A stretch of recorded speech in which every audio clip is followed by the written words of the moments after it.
जय हिंद। कैसे हैं आप? एक बार फिर आपके अपने चैनल गुरु गंगा में आपका हार्दिक स्वागत है। आज के वीडियो में हम लोग भौतिक विज्ञान की इंपॉर्टेंट प्रश्नों की श्रृंखला का 6वां प्रैक्टिस सेट हल करेंगे, टेस्ट सीरीज हल करेंगे। इसमें भी आपको 30 महत्वपूर्ण प्रश्न मिलेंगे जो विभिन्न प्रतियोगी परीक्षाओं में पूछे गए हैं। तो चलिए बिना किसी देरी के हम लोग शुरू करते हैं आज की इंपॉर्टेंट कक्षा। पहला प्रश्न कहता है, जाड़े की रातों में अत्यधिक ठंड पड़ने पर पानी की पाइप फट जाती है, क्यों? आपको उत्तर बताना है। ये प्रश्न कई बार पूछा जा चुका है, तो आप ध्यान से देखिए कि जाड़े की रातों में अत्यधिक ठंड पड़ने पर पानी की पाइप क्यों फट जाती है। ए कहता है कि पानी जमने के बाद पानी की पाइप की धातु गल जाती है। बी कहता है जमने के बाद पानी कठोर हो जाता है, अतः उसकी यह कठोरता पाइप को तोड़ देती है। सी कहता है जमने के बाद पानी का आयतन बढ़ जाता है। डी कहता है जमने के बाद पानी का घनत्व कम हो जाता है, इसलिए जाड़े की रातों में अत्यधिक ठंड पड़ने पर पानी की पाइप फट जाती है। इसका सही उत्तर बताना है आपको। जी हाँ, इसका जो सही उत्तर है वह यह है कि जाड़े की रातों में अत्यधिक ठंड पड़ने पर पानी की पाइप फट जाती है, क्योंकि जमने के बाद पानी का आयतन बढ़ जाता है। दूसरा देखिए, पानी से भरी डाट लगी बोतल जमने पर टूट जाएगी। पानी से भरी डाट लगी बोतल जमने पर टूट जाएगी, क्योंकि ए कांच ऊष्मा का कुचालक होता है। बी कहता है जमने पर जल का आयतन घट जाता है। सी कहता है जमने पर जल का आयतन बढ़ जाता है। डी कहता है जमने पर बोतल सिकुड़ती है, इसलिए टूट जाएगी। क्या है सही उत्तर? क्या इसका भी उत्तर वही है, जमने पर जल का आयतन बढ़ जाता है, इसलिए पानी से भरी डाट लगी जो बोतल होती है वो पानी के जमने पर टूट जाती है ना। आगे देखें, जल के आयतन में क्या परिवर्तन होगा यदि तापमान 9 डिग्री सेल्सियस से गिराकर 3 डिग्री सेल्सियस कर दिया जाता है। जल के आयतन में क्या परिवर्तन होगा यदि तापमान 9 डिग्री सेल्सियस से गिराकर 3 डिग्री सेल्सियस कर दिया जाता है, मतलब कम कर दिया जाता है टेम्परेचर। ए कहता है पानी जम जाएगा। बी कहता है आयतन पहले बढ़ेगा और बाद में घटेगा। सी कहता है आयतन पहले घटेगा और बाद में बढ़ेगा। डी कहता है आयतन में कोई परिवर्तन नहीं होगा। तो क्या होगा इसका सही उत्तर? इसका जो सही उत्तर है वह है पहले आयतन पहले घटेगा और बाद में बढ़ेगा। आगे देखें, एक बीकर में पानी पर बर्फ तैर रही है। जब बर्फ पूर्णतः पिघल जाएगी तो बीकर में पानी का तल, ए कहता है घटेगा, बी कहता है बढ़ेगा, सी कहता है उतना ही रहेगा, डी कहता है पहले बढ़ेगा बाद में घटेगा। यानी एक बीकर में पानी पर बर्फ तैर रही है, जब बर्फ पूरी तरह पिघल जाएगी तो बीकर में पानी के तल पे क्या प्रभाव पड़ेगा? जी हाँ, उतना ही रहेगा। क्या होगा? उतना ही रहेगा। आगे देखें, जब किसी बोतल में पानी भरा जाता है और उसे जमने दिया जाता है तो बोतल टूट जाती है, क्योंकि ए कहता है पानी जमने पर फैलता है। बी कहता है पानी गर्म करने पर फैलता है। सी कहता है बोतल के बाहर का तापक्रम अंदर से ज़्यादा होता है। डी कहता है बोतल हिमांक पर सिकुड़ती है। जी हाँ, इसका जो सही उत्तर है वह है पानी जमने पर फैलता है। सड़क पर चलने की अपेक्षा बर्फ पर चलना कठिन है, क्यों? ये कहता है जब हम अपने पैर से धक्का देते हैं तो बर्फ कोई प्रतिक्रिया व्यक्त नहीं करती। बी कहता है सड़क बर्फ से सख्त होती है। सी कहता है बर्फ सड़क से सख्त होती है। डी कहता है बर्फ में सड़क की अपेक्षा घर्षण कम होता है। जी, सड़क पर चलने की अपेक्षा बर्फ पर चलना कठिन इसलिए होता है क्योंकि बर्फ में सड़क की अपेक्षा घर्षण कम होता है। बर्फ पे क्या होता है, घर्षण कम लगता है सड़क की अपेक्षा तुलना में। रोड़ी युक्त सड़क की तुलना में बर्फ पर चलना कठिन होता है, क्यों? ए बर्फ पर घर्षण बल रोड़ी की तुलना में अधिक होता है। बी पैर तथा बर्फ के मध्य घर्षण बल रोड़ी एवं पैर के मध्य घर्षण बल की तुलना में कम होता है। सी बर्फ मुलायम एवं स्पंजी होता है जबकि रोड़ी कठोर होती है। डी कहता है उपर्युक्त में से कोई नहीं। तो इसका सही उत्तर है कि पैर तथा बर्फ के मध्य घर्षण बल रोड़ी एवं पैर के मध्य घर्षण बल की तुलना में कम होता है। 7 बिल्कुल सही उत्तर है। लकड़ी के सिलेंडराकार पात्र यानी बैरल जिसको आप कहते हैं को खींचने की जगह लुढ़काना आसान होता है, क्योंकि ए कहता है खींचने की अवस्था में सड़क के संपर्क में बैरल का पृष्ठ क्षेत्रफल अधिक होता है। बी कहता है लुढ़कन अवस्था का घर्षण बल फिसलन अवस्था के घर्षण बल की तुलना में बहुत कम होता है। सी कहता है जब उसे खींचा जाता है तो वस्तु का भार कार्यकारी होता है। और डी कहता है उपर्युक्त विकल्पों के अतिरिक्त कोई और विकल्प, मतलब ऊपर में से कोई भी सही नहीं है, कुछ और। तो 8वें का सही उत्तर बताना है आपको। जी हाँ, लुढ़कन अवस्था का घर्षण बल जो होता है वह फिसलन अवस्था के घर्षण बल की तुलना में बहुत कम होता है। इसीलिए लकड़ी के सिलेंडराकार पात्र जिसको बैरल कहते हैं को खींचने की जगह लुढ़काना आसान होता है। एक नदी में चलता हुआ जहाज समुद्र में आता है, तब जहाज क्या होगा? ए थोड़ा नीचे आएगा, बी थोड़ा ऊपर जाएगा, सी जहाज का स्तर पहले जितना होगा, डी कहता है ऊपर या नीचे होगा, वह उसमें पड़े हुए भार पे निर्भर करता है। यानी एक नदी है, उसमें जो जहाज चल रहा है जब वो समुद्र में पहुंचता है तो जहाज पे क्या प्रभाव पड़ता है ये बताना है आपको। बताएं। जी हाँ, वो जहाज क्या होगा? थोड़ा ऊपर आएगा। क्या होगा? थोड़ा ऊपर आ जाएगा। लोहे की कील पारे में क्यों तैरती है जबकि यह पानी में डूब जाती है? यानी लोहे की कील को अगर आप पारे पे रखते हैं तो पारे पे वो तैरती है, लेकिन जब पानी पे आप रखते हैं लोहे की कील को तो डूब जाती है। ऐसा क्यों होता है वो बताना है। ए कहता है पारा पानी से भारी है, बी कहता है लोहे का भार पानी से अधिक है तथा पारे से कम, सी कहता है लोहे का घनत्व पानी से अधिक है तथा पारे से कम होता है, डी कहता है लोहे की पारे से रासायनिक क्रिया की प्रवृत्ति पानी की तुलना में कम होने के कारण ऐसा होता है। तो सही उत्तर बताएं। जी हाँ, लोहे का घनत्व पानी से अधिक होता है, इसलिए वह पानी में डूब जाता है, जबकि पारे से कम होता है, इसलिए वह उस पर तैरता रहता है। आपने उत्प्लावन बल का सिद्धांत पढ़ा होगा, उत्प्लावन बल की वजह से ऐसा होता है। आगे देखें।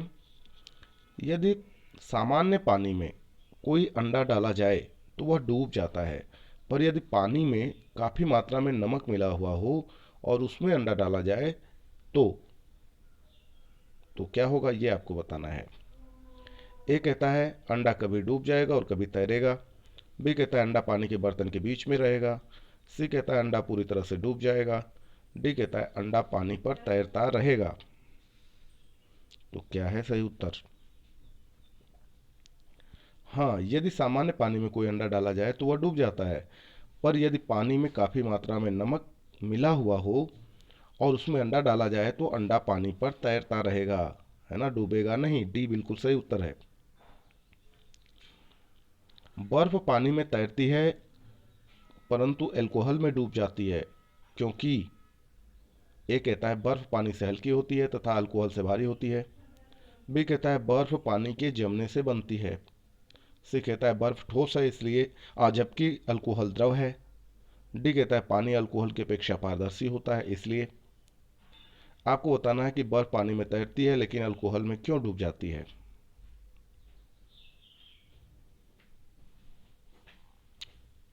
जी हाँ, पानी अल्कोहल की अपेक्षा पारदर्शी होता है, यही कारण है कि बर्फ पानी में तैरती है परंतु अल्कोहल में डूब जाती है। ठीक ना। आगे देखें। स्टील की गोली पारे में तैरती है क्योंकि ए कहता है गोली तैर नहीं सकती, बी कहता है पारे का घनत्व स्टील की अपेक्षा अधिक होता है, सी कहता है स्टील का घनत्व पारे की अपेक्षा अधिक होता है, डी कहता है पारे में कोई वस्तु डूब नहीं सकती। तो इसका सही उत्तर है कि पारे का घनत्व जो होता है वो स्टील की अपेक्षा अधिक होता है। तो जब पारे का घनत्व अधिक होता है इस वजह से कम घनत्व वाली वस्तु उसके अंदर डूबती नहीं है, है ना। तो बी बिल्कुल सही उत्तर है।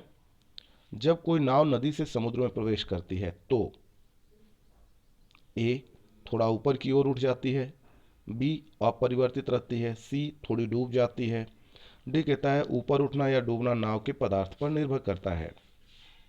तो ये जहाज की तरह से लगभग मिलता जुलता प्रश्न है जो ऊपर आप पढ़ रहे थे अभी। जी हाँ, जब कोई नाव समुद्र नदी से समुद्र में प्रवेश करती है तो थोड़ी ऊपर की ओर उठ जाती है। पानी का घनत्व अधिकतम होता है। कब अधिकतम होता है आपको बताना है। ए कहता है 4 डिग्री सेल्सियस पर, बी कहता है -4 डिग्री सेल्सियस पर, सी कहता है 4 डिग्री फ़ारेनहाइट पर, डी कहता है 4 केल्विन पर। पानी का घनत्व अधिकतम कब होता है, किस टेम्परेचर पे होता है, ये कई बार पूछा गया है, बहुत इंपॉर्टेंट है ये। हाँ, 4 डिग्री सेल्सियस पर पानी का जो घनत्व होता है वो सर्वाधिक होता है। ठीक है, आगे देखें।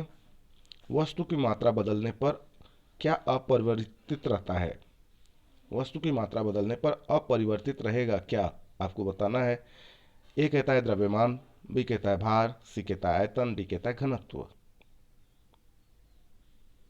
तो वस्तु की मात्रा के बदलने पर उसका जो घनत्व होता है वह अपरिवर्तित रहता है, बाकी पे परिवर्तन होगा, परिवर्तन का असर होगा। तैराक को नदी के मुकाबले समुद्र के पानी में या समुद्री पानी में तैरना आसान क्यों लगता है? ए समुद्र में पानी का आयतन ज़्यादा होता है, बी समुद्री तरंगे तैराक को तैरने में सहायक होती हैं, सी समुद्री पानी का घनत्व साधारण पानी से ज़्यादा होता है, डी समुद्री पानी में प्रदूषण कम होता है। तो इसका सही उत्तर है कि समुद्री पानी का जो घनत्व होता है वो साधारण पानी से ज़्यादा होता है, इसीलिए समुद्री पानी में तैरना आसान होता है। यह भी कई बार पूछा गया प्रश्न है। वायुमंडल में बादलों के तैरने का कारण है, आपको बताना है वायुमंडल में बादलों के तैरने का क्या कारण है। ए कहता है दाब, बी कहता है वेग, सी कहता है ताप, डी कहता है घनत्व। तो आप बताएं। जी हाँ, वायुमंडल में बादलों के तैरने का कारण है घनत्व, बिल्कुल ठीक उत्तर है ये। समुद्र में प्लवन करते आइसबर्ग का कितना भाग समुद्र की सतह से ऊपर रहता है? ए कहता है 1/3 भाग, बी कहता है 1/10 भाग, सी कहता है 1/5 भाग और डी कहता है 1/7 भाग। समुद्र में प्लवन करते आइसबर्ग का कितना भाग समुद्र की सतह से ऊपर रहता है? 1/10 भाग ऊपर रहता है। बांध के नीचे की दीवार मोटी बनाई जाती है क्योंकि, आपको बताना है कि बांध के नीचे की दीवार मोटी क्यों बनाई जाती है। ए गहराई बढ़ने के साथ द्रव का दाब बढ़ता है इसलिए, बी कहता है गहराई बढ़ने के साथ द्रव का घनत्व घटता है इसलिए, सी कहता है गहराई बढ़ने के साथ द्रव का घनत्व बढ़ता है इसलिए, डी कहता है गहराई बढ़ने के साथ द्रव का दाब घटता है इसलिए बांध के नीचे की दीवार मोटी बनाई जाती है। आप बताएं सही उत्तर क्या होगा। जी हाँ, बांध के नीचे की दीवार मोटी बनाई जाती है क्योंकि गहराई बढ़ने के साथ द्रव का दाब बढ़ता है। बर्फ पर स्केटिंग करना प्रदर्शित करता है कि दाब बढ़ाने पर बर्फ का गलनांक ए अपरिवर्तित रहता है, बी घट जाता है, सी बढ़ जाता है, डी पहले घटता है फिर बढ़ता है। आपको बताना है कि बर्फ पर स्केटिंग करना प्रदर्शित क्या करता है कि दाब बढ़ाने पर बर्फ के गलनांक पे क्या प्रभाव हो रहा है वो बताना है। हाँ, बर्फ पर स्केटिंग करना प्रदर्शित करता है कि दाब बढ़ाने पर बर्फ का गलनांक घट जाता है। क्या होता है? घट जाता है। चौराहों पर पानी के फुहारे में गेंद नाचती रहती है क्योंकि, ए कहता है पानी का वेग अधिक होने से दाब घट जाता है, बी कहता है पानी का वेग अधिक होने से दाब अधिक हो जाता है, सी कहता है पानी की श्यानता के कारण, डी कहता है पानी के पृष्ठ तनाव के कारण। चौराहे पर पानी के फुहारे में गेंद क्यों नाचती रहती है? हाँ, पानी का वेग अधिक होने से दाब घट जाता है, इसीलिए चौराहों पर पानी के फुहारे में गेंद नाचती रहती है। भारी हिमखंड शीर्ष की अपेक्षा निचले तल से फिसलता है क्यों? ए बर्फ वास्तविक ठोस नहीं है, बी निचले तल का दाब अधिक होने के कारण गलनांक घट जाता है, सी निचले तल का तापमान अधिक होता है, डी उपर्युक्त में से कोई नहीं। तो बताएं सही उत्तर क्या है इसका। जी हाँ, भारी हिमखंड शीर्ष की अपेक्षा निचले तल से पिघलता है, क्योंकि निचले तल का दाब अधिक होने के कारण गलनांक घट जाता है। दलदल में फंसे व्यक्ति को लेट जाने की सलाह दी जाती है, क्यों? कई बार पूछा गया है ये। दलदल में फंसे व्यक्ति को लेट जाने की सलाह दी जाती है क्योंकि एक कहता है क्षेत्रफल अधिक होने से दाब कम हो जाता है, बी कहता है दाब व क्षेत्रफल में कोई संबंध नहीं है, सी कहता है क्षेत्रफल अधिक होने से दाब अधिक हो जाता है, और डी कहता है उपर्युक्त सभी कारणों से। तो क्या है सही उत्तर इसका? जी हाँ, दलदल में फंसे व्यक्ति को लेट जाने की सलाह इसलिए दी जाती है क्योंकि क्षेत्रफल अधिक होने से दाब कम हो जाता है। बर्फ के दो टुकड़ों को आपस में दबाने पर टुकड़े आपस में चिपक जाते हैं, क्यों? ए कहता है दाब अधिक होने से बर्फ का गलनांक घट जाता है, बी कहता है दाब व गलनांक में कोई संबंध नहीं है, सी कहता है दाब अधिक होने से बर्फ का गलनांक पहले घटता है फिर बढ़ता है, डी कहता है दाब अधिक होने से बर्फ का गलनांक बढ़ जाता है। तो सही उत्तर क्या है आप बताएं। हाँ, इस प्रश्न का सही उत्तर है ए। बर्फ के दो टुकड़ों को आपस में दबाने पर टुकड़े आपस में चिपक जाते हैं क्योंकि दाब अधिक होने से बर्फ का गलनांक घट जाता है। प्रायः तेज आंधी आने पर फूस या टीन की हल्की छतें उड़ जाती हैं, क्योंकि क्यों उड़ जाती हैं आपको बताना है। यह भी प्रश्न कई बार आया हुआ है। ए, फूस की छतें तेज वायु से स्वतः उड़ जाती है, बी, छतें कसकर बंधी नहीं होती हैं इसलिए उड़ जाती हैं, सी कहता है छत के ऊपर बहने वाली उच्च वेग की वायु छत सतह पर दाब उत्पन्न कर देती है तथा छत के नीचे दाब सामान्य रहता है इसलिए उड़ जाती है, डी कहता है छतों का आकार जटिल होता है इसलिए उड़ जाती हैं। तो इसका सही उत्तर बताएं। ये कई बार पूछा गया प्रश्न ये भी है, वेरी वेरी इंपॉर्टेंट है ये। हाँ, प्रायः तेज आंधी आने पर फूस या टीन की हल्की छतें उड़ जाती हैं क्योंकि छत के ऊपर बहने वाली उच्च वेग की वायु छत सतह पर दाब उत्पन्न कर देती है और छत के नीचे का दाब क्या होता है, सामान्य रहता है, इसलिए ऐसा होता है। सी बिल्कुल सही उत्तर है। आगे देखें। रेल की पटरी के नीचे लकड़ी या कंक्रीट की चौड़ी पट्टियां लगाई जाती हैं जिससे कि क्यों लगाई जाती हैं आपको बताना है।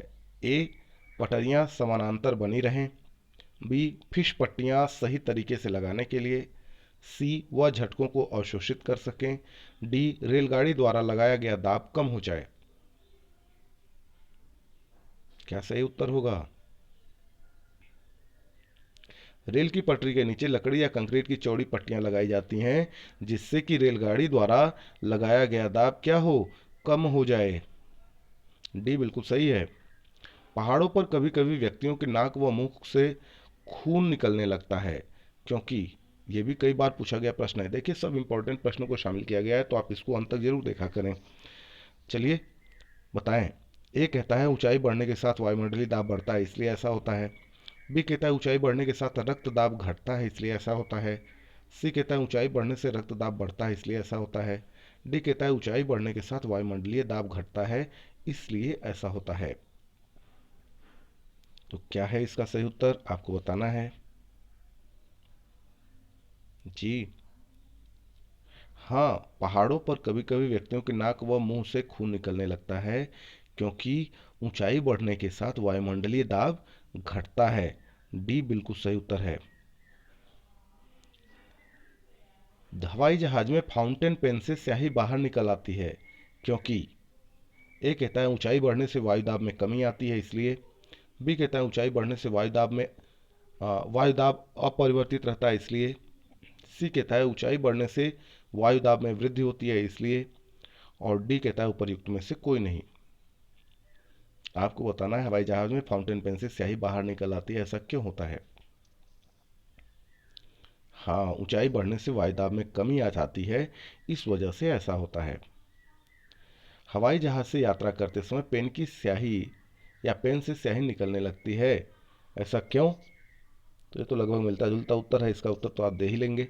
ए कहता है वायु दाब में कमी के कारण, बी कहता है अत्यधिक भार के कारण, सी कहता है स्याही के आयतन में वृद्धि के कारण, और डी कहता है वायु दाब में वृद्धि के कारण। चूंकि यह भी प्रश्न पूछा गया है, देखिए एक ही प्रश्न को कई बार कई कई अलग अलग तरीके से पूछा जाता है, तो वैसे जो भी प्रश्न बन रहे हैं हमने उसको भी ले लिया है।